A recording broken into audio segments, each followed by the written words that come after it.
Pale streaks of light were fading quickly behind the city's expanse that evening. The streets, so damp from a recent rain, glimmered thinly. The streetlights had not yet flickered to life, and the street was hanging suspended in that breathless, squinting moment between light and dark.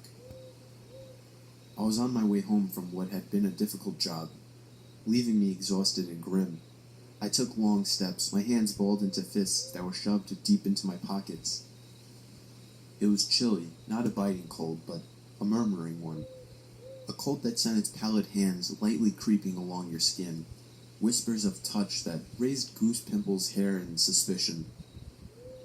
I felt my heart rate quicken, my breathing become labored. I paused, eyes fluttered shut, and I heard the muted crunch of a single footstep behind me.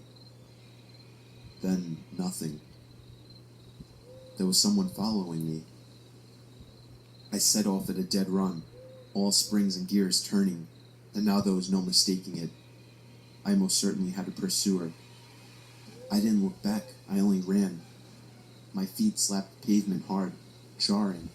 We ran together, my pursuer and I, a manic, high-stakes dance, through side streets, back alleys, and over garbage cans. Finally, we reached my street. I jumped one-handed over a fence, through a backyard, and ran to my front stoop. I reached my front door, a mad scramble with my keys.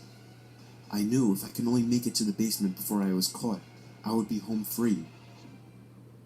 I ran to the basement door, shoved it open, then tore down the stairs, jumping down the last 2 steps before hiding in the shadows. My pursuer slowed as he crept down the stairs of my basement, each footfall descending him further into the murky gloom.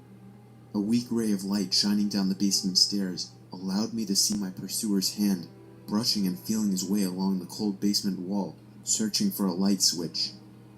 I heard its every breath, ragged and heavy. As his hand met with the light switch, he quickly flicked it on. I watched as the man in the blue uniform stood frozen in terror, as his gaze swept over the room.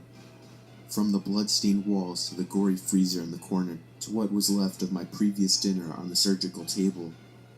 He didn't hear me creep up behind him, but he must have felt the throbbing bulge in my pocket as I emptied a full syringe into the flesh of his neck.